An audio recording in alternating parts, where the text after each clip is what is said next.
मेरी मांग जायज मांग है और पूरे देश के लोगों को मेरे साथ खड़ा होना चाहिए। भारतीय जनता पार्टी का खुद ही नारा यह है कि सबका साथ सबका विश्वास, तो जीतिए सबका विश्वास। मेरी मांग नाजायज नहीं है। अगर गोश्त प्रतिबंधित हो सकता है धार्मिक तौर पर, तो शराब भी प्रतिबंधित होना चाहिए। त्योहारों पर, तो मुसलमानों के सबसे बड़े धार्मिक त्योहार पर आप शराब की पाबंदी क्यों नहीं कर रहे हैं? सवाल यह है, बराबरी का सवाल है। मेरी मांग जायज मांग है और पूरे देश के लोगों को मेरे साथ खड़ा होना चाहिए। अभी सावन के महीने में जो कावड़ यात्रा चल रही थी, उस कावड़ के रूट में कावड़ियों के सम्मान में उत्तर प्रदेश सरकार ने और बाकी लोगों ने गोश्त की दुकानें बंद कराई, होटल्स बंद कराए जो मांसाहारी होटल थे, इवन मुसलमानों की दुकानों तक को बंद कराने की बात आई। इसी देश में महावीर जयंती पर, बौद्ध जयंती पर, गांधी जयंती पर गोश्त की दुकानें बंद करने का सरकारी आदेश होता है। तो मेरी मांग यह है कि ईद मिलादुन नबी पैगंबर इस्लाम मोहम्मद सल्लल्लाहु अलैहि वसल्लम की पैदाइश का दिन है। मुसलमान बहुत खुशी से और जोश से इसको मनाता है। पूरे भारत में और उत्तर प्रदेश में खास करके मैं योगी जी से गुजारिश कर रहा हूं कि जब आप गोश्त की दुकानें बंद करा सकते हैं, नवरात्र में गोश्त की दुकानें बंद करा सकते हैं, तो मुसलमानों के सम्मान में, हमारे नबी के सम्मान में आपको चाहिए कि शराब की सभी दुकानों को एक दिन के लिए 5 सितंबर सन 2025 जुमे के दिन बंद रखा जाए। लेकिन इसकी क्या बात समझिए मेरी। भारतीय जनता पार्टी का खुद ही नारा यह है कि सबका साथ सबका विश्वास, तो जीतिए सबका विश्वास। एक धर्म विशेष या वर्ग विशेष का विश्वास क्यों जीत रहे हैं आप? मेरी मांग नाजायज नहीं है।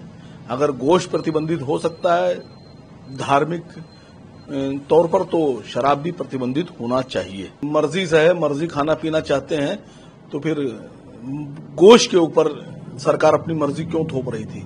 अगर आप हमसे उम्मीद करते हैं कि हम मर्जी पे छोड़ दें, तो ये बात आपको मुख्यमंत्री उत्तर प्रदेश से और भारत सरकार से कहना चाहिए कि मर्जी पे छोड़िए। सारी टीका टिप्पणी आप हम पर क्यों कर रहे हैं?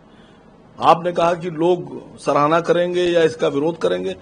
लोगों के लिए लोगों की क्या मर्जी है हम नहीं सोचते हैं।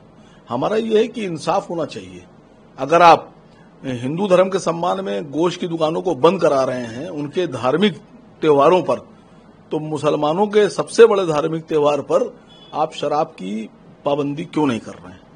सवाल यह है, बराबरी का सवाल है। ये तो बदलाव बराबरी की बात हो गई। ये आपकी मांग कोई एक नया स्टेटमेंट नहीं, तो बदले वाली बात है कि वो हो रहा है तो ये होना चाहिए। अब आप अपनी नजर से देखते हैं, मैं इंसाफ की नजर से देखता हूं, आप बदले की नजर से देखते हैं। कुछ लोग इसको सामाजिक इंसाफ की नजर से देखेंगे। कुछ हो सकता हो भारतीय जनता पार्टी के समर्थक मेरा विरोध करें, मेरी बुराई करें, लेकिन देश के बहुत से लोग, मैं राहुल जी से गुजारिश कर रहा हूं, राहुल गांधी जी की कई स्टेट में सरकार है कांग्रेस की। ऐसा थोड़ी ना कि खाली योगी जी से मांग कर रहा हूं। राहुल जी को चाहिए कि सबसे पहले कर्नाटका है, तेलंगाना है, बाकी और स्टेट जहां जहां उनकी सरकार है, वो अपनी स्टेट में 12 अफ़ात के दिन, 12 रबी अव्वल के दिन शराब को प्रतिबंधित घोषित करवाएं। मैं ममता बनर्जी से कह रहा हूं, बंगाल में बहुत जोर शोर से मनाई जाती है 12 अफ़ात, बहुत बड़ा जुलूस निकलता है। ममता जी को चाहिए कि बंगाल में 12 रबी अव्वल के दिन 5 सितंबर को पूरे बंगाल में शराबबंदी लागू करें, शराब की दुकानों को बंद कराया जाए। मैं हेमंत सोरेन साहब से गुजारिश करता हूं, मैं भगवंत मान साहब से कहता हूं कि भगवंत मान साहब से इसलिए कह रहा हूं कि जिन इलाकों में वहां मुसलमान हैं और जुलूस निकलता है वहां बैन लगाएं। क्यों, मेरी मांग क्यों गलत है?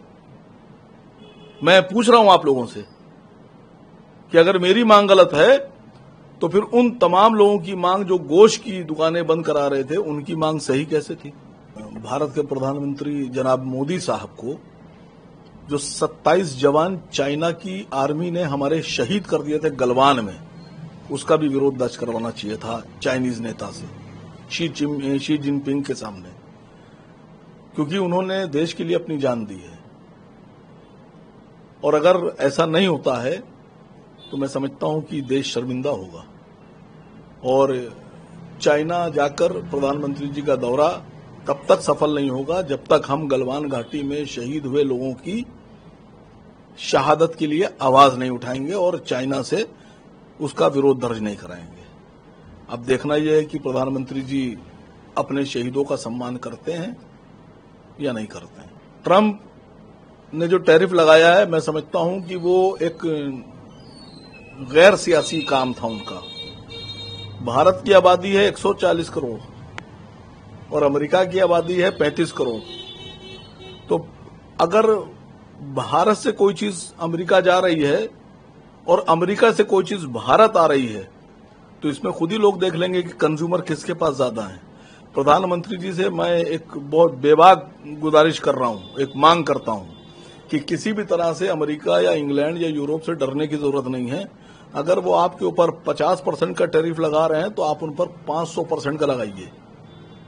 ऐसा थोड़ी ना है कि खाली हमारे बिजनेसमैन घाटे में रहेंगे और अमेरिका के बिजनेसमैन फायदे में रहेंगे। ये जो आईफोन बिक रहा है, ये है तो ब्रांड अमेरिका का, इस पे लगाइए। बहुत सी चीजें ऐसी हैं, तो क्यों नहीं लगा रहे हैं आप एक बार लगाइए तो देखिए किसका कितना बड़ा मार्केट है। ये ट्रम्प की बेहुदा हरकत थी और इसका विरोध होना चाहिए।